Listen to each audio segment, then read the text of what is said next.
Hello and welcome to the Joy News Prime here on Joy News, live on DSTV channel 42 and GoTV channel 125 around the world on myjoyonline.com. Coming up this hour, Majority Leader Alexander Felmakin tears into the incoming government's Operation Recover All Loot as he describes it as an illegal tool being used to settle personal scores.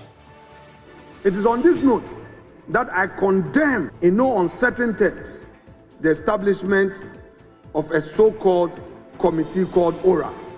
It is a needless committee. It has no constitutional backing, and this committee is only in for personal vendetta.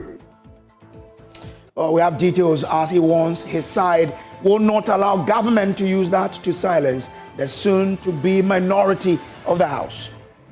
Incoming minority caucus has a mantra, and I will disclose the mantra to them. Touch one, touch all. We are not going to allow you to use unconstitutional means to shut us up.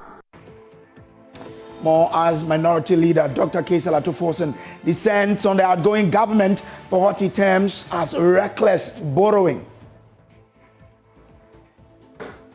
This period has been staggering, alarming, and heart-wrenching. Mr. Speaker, the more we on this side spoke out, the more corruption and wastage festered. Also coming up, fate of 3 MP elects for Kaikwe Central, Tema Central and Techiman South hang in the balance as court bailiffs chase Speaker and Clerk of Parliament to serve stay of execution hours to inauguration of the 9th Parliament. I'm aware that the bailiff of the court is in Parliamentary effect the service on the Clerk of Parliament. But as you are aware, Parliament has been in a kind of prolonged meeting, today being the very last day. That's what I can confirm to you. Details including jostling and lobbying for among National Democratic Congress MPs over who constitute leadership of the next Parliament as names begin to emerge over who becomes second Deputy Speaker. A Majority Leader less than 6 hours to inauguration.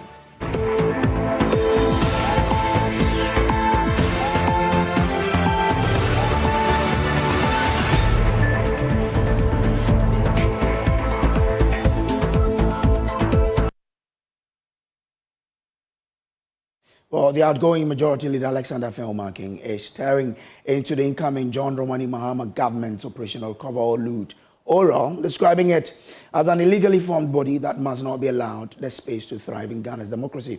It says the MPP side in Parliament, when it assumes the role of minority in the 9th Parliament, will ensure that the right things are done in relation to the works of government. He gave these remarks at the dissolution of the 8th Parliament today. He is warning that his side will not allow the government to use the ORA to silence the soon-to-be minority of the House. Nobody should ever fear leaving government. Nobody should ever fear getting into government. If as a political class we mistreat ourselves, there will be nothing left for the governance of this country. I therefore would want to add my voice to the call you made, Honorable Forson, that we should have a better way of dealing with issues of alleged corruption, where we believe that somebody has committed a crime. We should allow due process of law to take effect. It is on this note that I condemn in no uncertain terms the establishment of a so-called committee called ORA. I hold the humble view that it is a needless committee. It has no constitutional backing, and this committee is only in for personal vendetta. If we allow this committee to continue with its so-called wild goose chase, it will disturb the governance of this country. We don't need any so-called ORA. I regret that members of this hallowed chamber are advocates of this illegal, unconstitutional, so-called body called ORA. Mr. Speaker, let me remind my colleagues that the incoming minority caucus has a mantra, and I will disclose a mantra to them: touch one, touch all. We are not going to allow you to use unconstitutional means to shut us up, to frustrate people, to chase people into their homes. We will stand firm and collective in ensuring that we stop any injustice. Let us allow the laws of the country to work.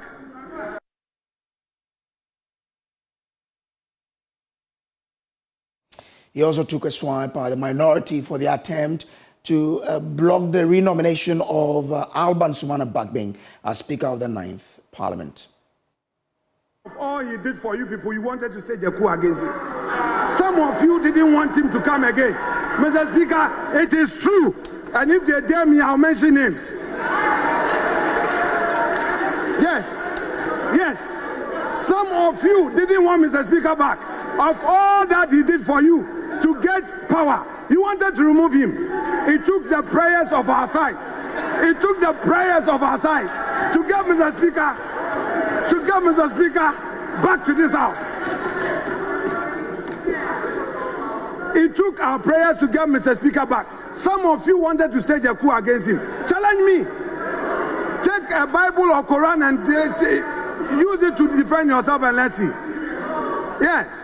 Mr. Speaker, by the grace of God, you are back. By the grace of God, you are back. It pains some of them. You are back.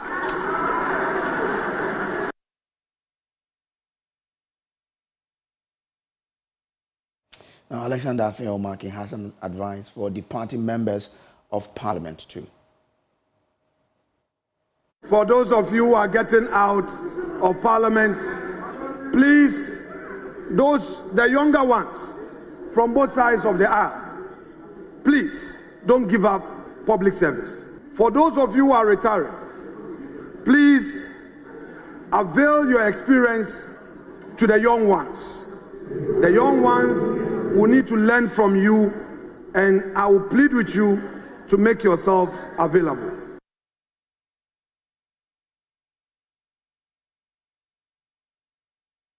Well, Minority Leader in Parliament, Dr. Ato Forson, has also criticized the outgoing government for what he describes as poor governance and mismanagement, drawing from his personal experience in recent times. The scale of corruption and waste during this period has been staggering, alarming, and heart-wrenching. Mr. Speaker, the more we on this side spoke out, the more corruption and wastage festered. Promoting this as a result prompted the Catholic Bishop Conference to decry and describe the situation as a massive, uncontrolled corruption under this administration. Mr. Speaker, scandals became a daily occurrence as we were treated to blatant abuse of office and plundered the public funds. Right Honourable Speaker, we also saw a misuse of COVID-19 funds, the malfeasance that characterized the 13th African Games, the 500 million Ghana cedis National Service Ghost Names scandal. We saw the brazen attempt to shell out state hotels to a cabinet minister, and free-for-all grabbing of state lands are, Mr. Speaker, but very few that we need to mention. Right Honourable Speaker, we also had to contend with the erosion of the independence of critical state institutions. Many of these institutions were filled with partisan elements who undermined due process to please the regime in power. So, Speaker, journalists who exposed corruptions were subjected to brutal crackdown and dissenting voices and were silenced.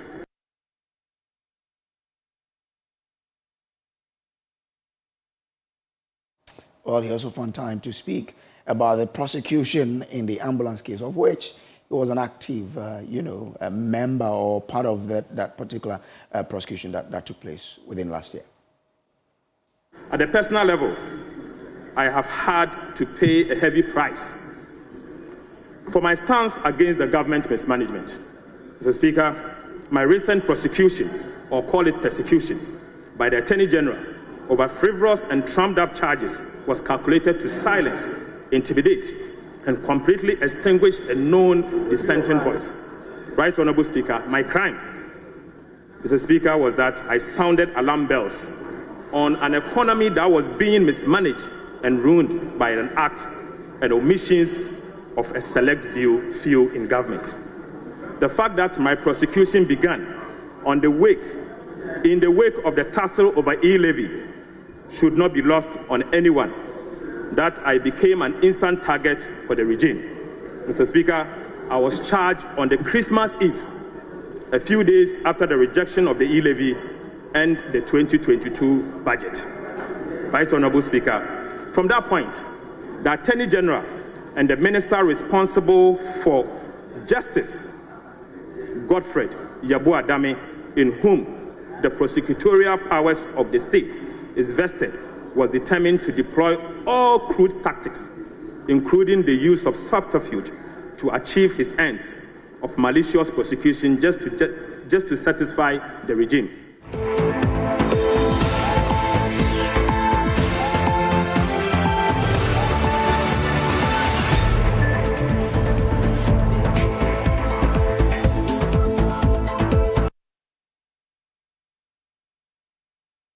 So that was the minority leader, Dr. Ato Forson. And we are in Parliament, all night long to bring you whatever will be happening there at the dissolution of the 8th Parliament and the inauguration of the 9th Parliament, in addition to the election of the Speaker, the Deputy Speaker and the second Deputy Speaker. We'll be there to bring you that. But still with government, President-elect John Dramani Mahama has announced some appointment to key positions in the office of the president, effective January 7, 2025. Now, he appoints Julius Debra as his chief of staff. You know, Julius Debra was his chief of staff in his first term of office. He maintains that position as the chief of staff.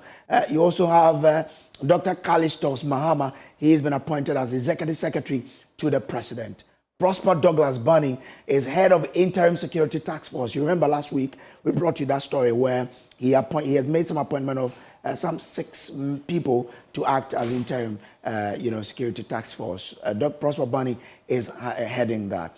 Dr. Valerie Sawyer has been appointed as senior presidential advisor, governmental affairs. And then you also have Augustus Gusitano, is a presidential advisor responsible for 24-hour economy and accelerated export development. So that's the appointment coming for Augustus Gusitano. Marietta Ejewa Brew is legal counsel to the president of Ghana. Marietta Ejewa Brew is legal counsel for the president of Ghana. Then Honorable Felix Kwachi Ofosu is acting spokesperson to the president. And these appointments, according to this press release, takes effect from Tuesday, January 7, 2025. So that is, what the president-elect is, communicating to the people of Ghana. We'll be keeping an eye on how that also goes now, as well as what will be happening in Parliament for you. Now, lead data analyst here at Joy News, Isaac Kofi is here with a breakdown of how the House of Parliament will look like after tonight. Remember that after tonight, midnight, the 9th Parliament will be inaugurated, and we want to bring you a look of how the 9th Parliament will be, and our data team has been putting faces to what you will see and trying to bring out exactly how the House will look like after today. Kofi, well, we know that some MPs will obviously not be coming back. Let's understand how the House will look like. Ojo, there were some MPs who decided that, they were going to, quote-unquote, retire. Okay. They will not be part of the 9th Parliament. The majority of them actually came from the NPP side, the current government. And just look at this tall list. We're starting with Honorable Kennedy Ejapon, who is the, minister for, or MP for the Ascent Central constituency. He's been in Parliament since 2000. He will not be part of the 9th Parliament. I mean, so he's been in Parliament for 24 years. Exactly, 24 years. A lot of experience. Exactly. He will not be part of the 9th Parliament. Matthew Opoku Prempeh, who was the vice presidential candidate for the MPP, will also not be in the 9th Parliament. Johnson Edu will also not be part. Nana Kwesi AJ Boateng, big name there. William Oreku, Edu, and then Osei Bonsu Amwa, Obi Amwa, will also not be part of the 9th Parliament. He's been in Parliament since 2012. Going forward, very own Joe Gate of the Ezekado Ketan will also not be in Parliament. He's also been in Parliament since 2005. And he's been a deputy speaker before. Absolutely. He's been attorney general also. So he goes above positions. He goes away with vast of experience. Exactly. Exactly. Benito Owusu also not be in Parliament. And Joseph Osei Owusu, who the current first deputy speaker, also not be in Parliament. Samuel Atacha, who has actually served almost on all the boards that are the chair of almost all the committees in Parliament, will also not be in Parliament. Dan Boche will not see Dan Boche in the 9th Parliament.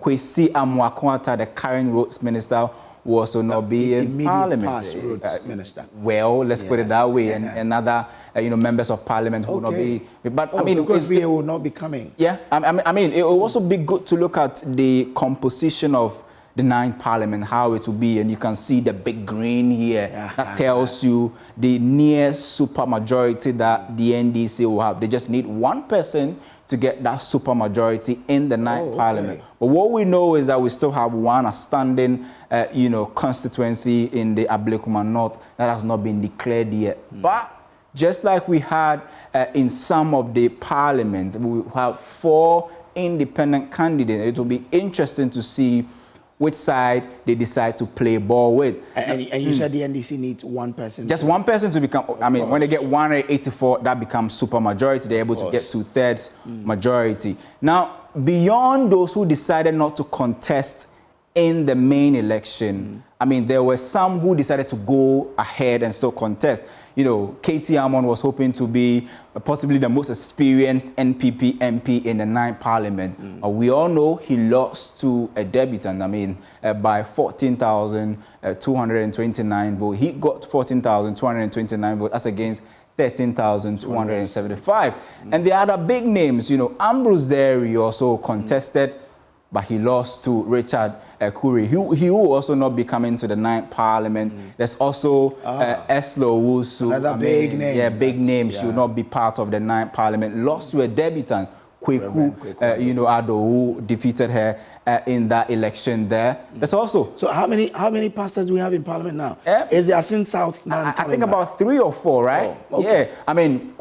You definitely... Some people are pastors, but they definitely will not put it out. But yeah, we can count about 3 or 4. Henry Korte, who is the immediate past Interior Minister, will also not be in Parliament, defeated by possibly a debutant as well. Yeah, this was a race. Yeah, an interesting election as well. And Lydia Hassan will not be in Parliament. That was a gap. Parliament. That was a gap. Very huge, very huge gap. Farmer John Dumelo. So this is he will be a member of he will be a new Agri Committee. Agri-Committee of Parliament. Yeah, he's a farmer. Also comes to board. the creative arts industry as well. Exactly. Yeah, so he's a man of different talent, and he'll be very useful to the 9th Parliament. We'll see how the president will use him. Hawa Kumsin. I've mentioned Hawa Kumsin as to the list of 2 big women. We've seen Eslo, who will not be coming to the 9th Parliament. Hawa Kumsin herself will also not be there. Peter Amewu, also not be part of the 9th Parliament. Japamesa will not be there. Farouk Mahama, the son of the former vice president will not be there. And, Daquan Newman will not make it. She was defeated by a debutant. And also Sylvester Tete will not make it to the 9th Parliament.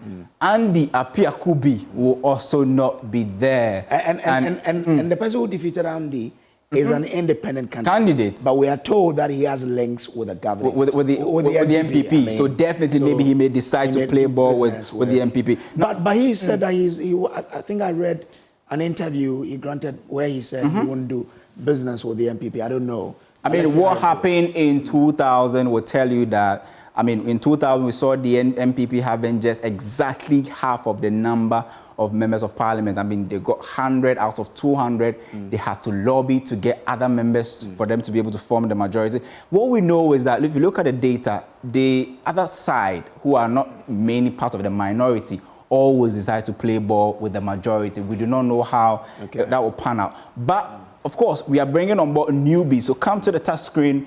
Let's look at the 120 debutants. Okay. You know, who 120. 120. That's a huge number. That's a huge number. So that tells you that this parliament will lose a lot of experience, especially on the side of the minority. We know that the incoming majority have been able to preserve you know, the experienced hands. You still have, you know, Ato Forson is there. Is there. You have all their leadership. All their leadership members are there. Mahama is there. Haruna Idrisu is there. Muntaka Mubarak is still there. I mean, they have. So their side is really experienced. Even Mahama Yarga is still there. So they have. They have a lot of people. And beyond the 120 debutants, there's also the need to look at the gender representation. The 8th Parliament, although has a lot of negative, you know, attachment, was the Parliament that delivered the highest female MPs, 40.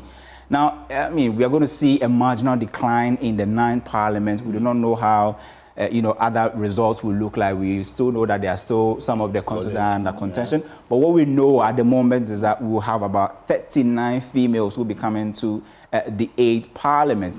And it will be interesting to also look at it on the side of the representation in percentage terms.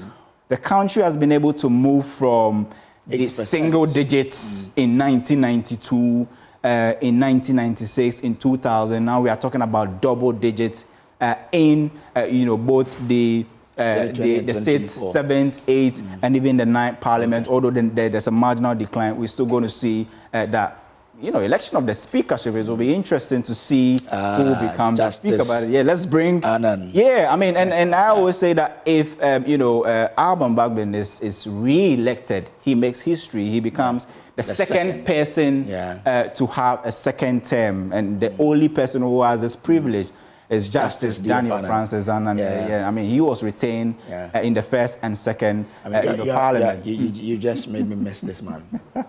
I was young, but he made Parliament quite an interesting place. Yes. And I mean, today we saw her. She still remains the only female in this domain. I mean, if you are talking about the speakers of Parliament, the past speakers of Parliament, she remains the only female in the Fourth Republic that has actually, you know, had the privilege to be in this position. And then also, we know that, I mean, there was that battle between these two in the 8th Parliament, but at the end of the day, we saw how, you know, he was able to get that nod to become the speaker for the 8th Parliament. Definitely tonight, I mean, we do not know if the MPP are going to present somebody, but we can be sure that the MPP won't try it. Yeah, exactly. Because even if you do, you don't have the numbers. You have 88 plus. Even if all the independent say they are going to do business with, that will be like 91, 92. You cannot overrule the over 180 that the NDC has. So really, Alban Bagbin is likely or will become, and he will set record. In fact, he becomes the speaker who was actually sworn in by a male Chief Justice. He will be sworn in again by a female Chief Justice. Well, I mean, this 9th Parliament comes with a lot of, you know, history and a lot of record. So it will be interesting to see how that pans out at midnight. I mean, we'll see how this goes. But look, bet on Joy News. We will be at the house all throughout to bring you how the elections will go, how the 8th Parliament will be dissolved, how the 9th will be inaugurated, leading to the election of the Speaker, the first Deputy Speaker and the second Deputy Speaker. We now know, or we are being hinted that the NDC has already made it clear who will be the first deputy speaker. Honorable Ahiafo. Is likely to be the first deputy speaker. But as to who will become the second deputy speaker, we don't know. Majority leader, we don't know. We will get to know tonight, leading into the midnight, when Joe News and panels to go to how the election, the parliament will go. We'll be here with our panel members and our host to do that. Absolutely. Well, thank you. So that's my colleague, Isaac Kofi Ejay there. But once we stay in Parliament, the fate of 3 MP elects for Kaikwe Central, Tema Central, and Techiman South hang in balance as Court Bailiff pursues Speaker and Clerk of Parliament to serve a stay of execution on inauguration of the three. The 3, Patrick Boama, Charles Forson, and Martin Ejay Sakosa, were declared winners from another coalition of results after a High Court granted a mandamus application filed by the MPP. The NDC, however, have gone to the appeals court to secure a stay of execution on the High Court judgment. Tonight, the NDC is seeking to serve the process on the Speaker and the Clerk of Parliament to block the swearing in of these 3 MPs in just a few hours. Listen to Director of Legals for the NDC, Eduji Kojo Tamaklo. I'm aware that the bailiff of the court is in Parliament to effect the service on the Clerk of Parliament. But as you are aware, Parliament has been in a kind of prolonged meeting, today being the very last day. So that's what I can confirm to you. And to also let you know that the mandamus judgments are the subject of Supreme Court action. Yes. Have you been able to file that with the Supreme Court? Yes. And has filed it. Yes, we have filed it. Has the court set any date to sit on it? There, to effect the filing. Yeah. Has the court set any date to hear this case? The indication from the registrar is immediately will be informed. But what was written on the motion paper is date yet to be fixed. But the MPs involved, you indicated that as we speak, there's still an attempt to serve the Speaker and the Clerk if proceeding ends. The MPs involved, have you served them as well? The attempt was made to serve them, but it has been, as it were, difficult to effect the service on them. Nonetheless, the Electoral Commission came to court today, having filed an affidavit in opposition. That can only be on the basis that they have been duly served. Do you expect, does that mean that the MPs elect involved will be sworn in Parliament this late tonight? Or what do you expect to happen? Some of the reliefs that we are seeking goes directly to the clerk. So I don't see how and why they should be sworn in. So you expect that if the clerk is served, Speaker is served, they should not be sworn in? The appropriate will be taken. At least we must respect the due process. Now, 2 other MP-elects from Akwatia and Fantiakwa North constituencies in the Eastern region also risk getting sworn in as the High Court dismissed an application filed by lawyers for the New Patriotic Party to set aside an interim injunction against their swearing in. Now, Director of Legals of the MPP, Gary Nimako, vowed to explore every legal means available to get the 2 sworn in. We'll be keeping an eye and taps on that particular story. But the whole place is ready for your occupation. Words of President Ato Forson to John Mahama as he vacates the Jubilee House ahead of the swearing in of President-elect John Mahama tomorrow. During a visit to the seat of government, President-elect John Mahama expressed his gratitude to President Ato Forson for ensuring a smooth and cordial transition process. Maxwell Agbagba reports from the Jubilee House. Here at the seat of government at the Jubilee House, with just some hours to the inauguration, President-elect John Mahama has been visiting the outgoing President Akufo-Addo, here, and they've been having interactions. From the side of the outgoing government, we had President Akufo-Addo, the Chief of Staff, and other top officials who were also present there. So it was a brief interaction outside the presidential villa. Then they went inside where they had a meeting behind closed doors. But the media was allowed to be there for about 2 minutes, where President Akufo-Addo told the President-elect John Mahama that the country is waiting for him to take over the mantle of leadership starting from tomorrow. But this is by way of an old haunt of yours, so you're familiar with it. As you know, the statute provides that the incumbent has to vacate these premises the day before, so the whole place is ready for your occupation, both here and the office. But I thought that it was important that we should do this formality for the country to see that the whole process of the transition is working according to the letter and spirit of the law, and that we're now ready for your administration to take over the affairs of the country. So I'm very happy to see you, and I think the work of the transition has now virtually been completed. They've had their final meeting. That's the information that I've had. I believe I'm right in saying that. Yeah. And then all the other outstanding matters of the transition, Article 71, office holders, all these are now going to be dealt with by the Parliament. I've written to them my comments on the proposals that the Emoluments Committee sent to me. So we're in shape. Yeah. The country is waiting for you as from tomorrow. Thank you. Yeah. So you're welcome. Thank you very much. Madam Vice President-elect, you're welcome, and the rest of it. Yeah. Okay. Yeah, thank you very much. The President-elect John Mahama also thanked President Akufo-Addo for a smooth and cordial transition. Both men actually pledged to work together and also collaborate on all matters of national development. It's a privilege to be here with you on the day before we have the inauguration.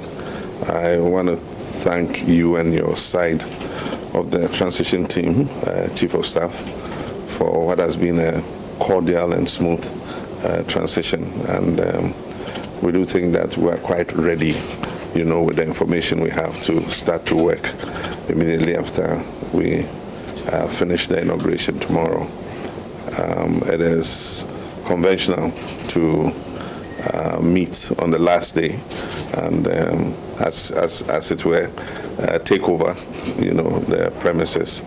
The last time I was president, I didn't live here, and so you are the first occupant of this premises, even though I'm familiar with the geography of it. Yeah, but I want to thank you for what has been a smooth transition, and you can count on us, you know, even in government, that will continue the spirit of cooperation.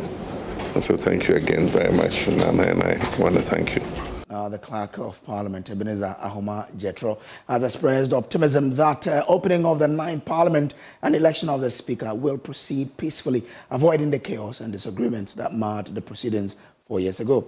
In an interview with Joe News at the Black Star Square, where final preparations are underway for the swearing in of President-elect John Mahama, he assured that all arrangements for the inauguration ceremony slated for Tuesday are in place. Maxwell Ababa again.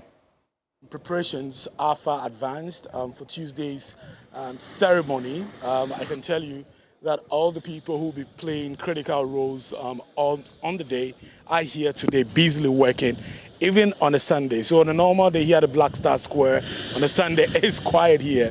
But this place is buzzing with a lot of activity this afternoon because of the event that would be taking place on Tuesday. We're privileged to have with us here the production designer here. He's going to tell us what the setup, you know, is like here. It's very beautiful, draped in the red, yellow, green colors. Whilst we're coming here, we saw it right from the street from the 28th February road down to the Black Star Square here. It's all about the red, yellow, green, and then the Black Star, you know, in the middle. Let's speak to the production designer, Tony. I mean, it's what should I call it? It's an area that has been set up to house Parliament, if you want to call it, you know, because this is a parliamentary event. And we have section areas for different categories of people, and then we've been able to section it in different theme colors. I mean, of course, taking the theme from our flag, you know. So we have the yellow section, and that's supposed to house the President-elect, the Chief Justice, the Speaker of Parliament, and the Vice President-elect. Okay, that's in the middle. In the middle of the yellow section. Yeah. To their right will be the spouses of the presidents and other dignitaries. That's the side. That's that side, yes. Yeah. And then to the left of that is going to be all the invited presidents that are coming. For the event, yes. We already know 10 heads of state will be coming. We're told 2 vice presidents, 2 former presidents would also be in as well. Okay, so this is the setup for the yellow session. Okay, so now the green section? Yeah, so the green section is for all the dignitaries that have been invited to be here. So both the green section and the red section are going to be for anybody who has an invitation to be at the inauguration, and that's where they are going to be. Now, beyond that is the black section. Okay. And the black section is going to house parliamentarians and then their spouses, both on the left and right of them. Yeah. This is Joy News Prime. We'll take a break here. We'll be back with more. We have a lot of stories to tell you, so please stay with us.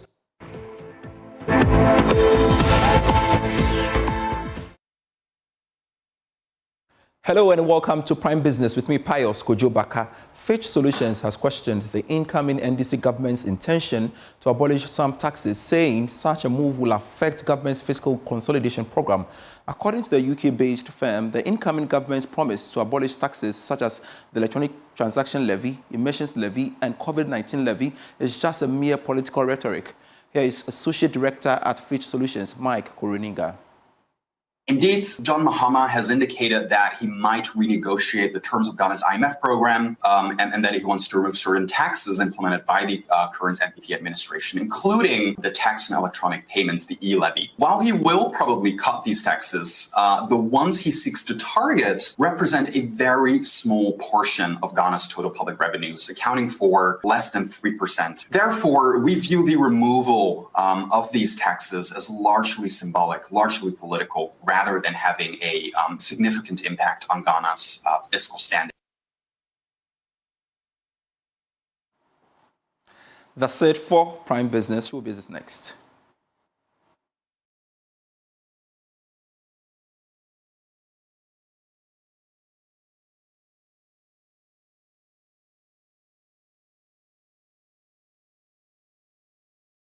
Well, time for us to do showbiz, and Becky Bex is here with everything. We're talking 90s Jam this evening, 90s Jam. Mm-hmm. For those of you who missed the first party of the year 2025, 90s Jam, we have all the details for you. Brace, you were not there, were you? Get jiggy, I was there. Oh, you were? I was, yes. Oh my God. It was my first time I had a party in Accra. Okay, and how was it? I want to get it again because it's sweeter than wine. I'm not too much into wines, but this was it. You forget your worries, and I want to have that taste again. Please taste the wine. 90s Jam 2025. Okay, so you know what? What? Someone is challenging me, so I should use what? Speaker-1, yeah? Okay, great. Go ahead. Okay. Do we have time, though? So Abla says I should do it. Okay. Abla is throwing this challenge to me. Okay. She's the producer. Okay, so that's it. Speaker-1. You know what? Alban Babing is the man. He wants to be retained as a speaker. People are working against it, but hey, yes, God is of a merciful God working in his favor. Now he's been retained as a speaker. When why say Babe my man in your speaker? Ain't see that. Or ne or Babe speaker. Say any you know the 90s Jam say best I any bill da we name a rap. This is one mercy. A blouse then give me a map. Is it 90 or 10? Yeah, mbosso. 90s Jam, everybody. It's a lot of fun. A lot of people here are singing along to the old tunes back in the 90s, reliving the moment. Let's get into the crowd and speak to some of the people who are having a lot of fun here. Let's start. Okay. Okay. Hello, sir. You having fun? Yeah, I'm having too much fun. Yeah, I'm getting to yo. Marasiasi. When you must have been having bad tea. When Quandy ever say, the Honey Farabad, the Suba man, the Mama watch us yet more, one of me high. What me born in Germany? Obi this year. Monora media, only media. Adia we me do want me just here good. Without menda. I go guy I can't stand it. Mentivigina. And not to me cut a car. To me near me road. Chisawa. They say we want to do what? Yeah, that is what I'm talking about. We really live in all the fun here at the Pleasant Gardens. Are you having fun? Very much, too much. What do you like about the 90s song? Man, I'm out of words, man. Everything is crazy. Everything is crazy. I see your baggy jeans. Yeah, man. Back to the night. Yes, sir. Yeah. You used to dance to them? Yeah, a lot. Everybody in the place. Did you hear that? Everybody in the place right now. Everybody in the place right now. Hey, everybody in the place now. Let me hear say oh. Say ah. Say okay, let's leave it to the crowd. Say hey.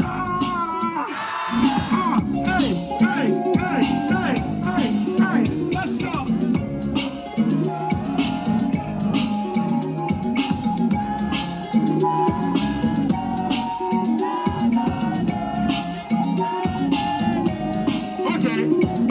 Singing. Everybody, 1, 2, 3. Okay, let's get closer to some of the people here. Yeah. Okay. Hi, what's your name? Sadia. Come again? Sadia. Oh, are you having fun? Yeah, I am. Is this your favorite song from the 90s? One of them. What do you like about the 90s song? It's awesome. It's a nice way, right? And we don't enjoy that at the beginning of the year. 1, 2, 3. And then reminisce for the whole time. Okay. Sing. Hi, what's your name? My name is Brian. Tell me, are you having fun? I'm having excited fun. I'm enjoying myself. This is the 90s. The 90s. Sing along. Oh no, Matia. Udaya ne kumio. Sabi shaswa. Obiarati sawo. Wechi meji wu front. Anwa ne kumio. Sabi shawicha. Okay.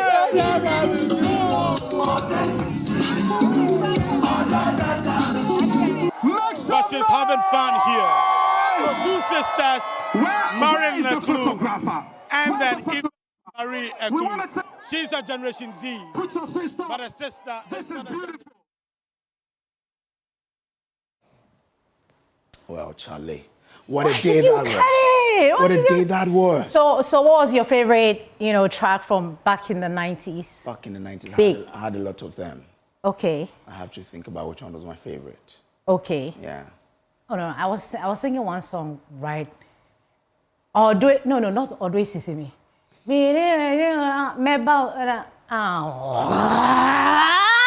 Join his prime. Anyway. I mean, we had the chance to do, something, reasonable. I just put on the spot. I'm supposed to rap, and it couldn't happen.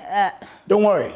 Tomorrow you do that rap. I just really want to. Let's talk about Golden Globes. It happened last night, and we're bringing you some of the emotional speeches that were said on the night. Golden Globes, everybody. All right. Okay. So that was those were some of the speeches. Yeah. So I remember my song now. Yeah. Ah, Ketesia, Missy Mafaula, la la. And on that note, just continue so that I can wrap up so that we like sound up the song. So we are so grateful that you could join us this evening. We brought you 90s Jam, Golden Globes. The news was packed. Tomorrow, please join us tomorrow, obviously tomorrow, for another fantastic edition of Joining Prime. But Saneva, then you sound up. Did it?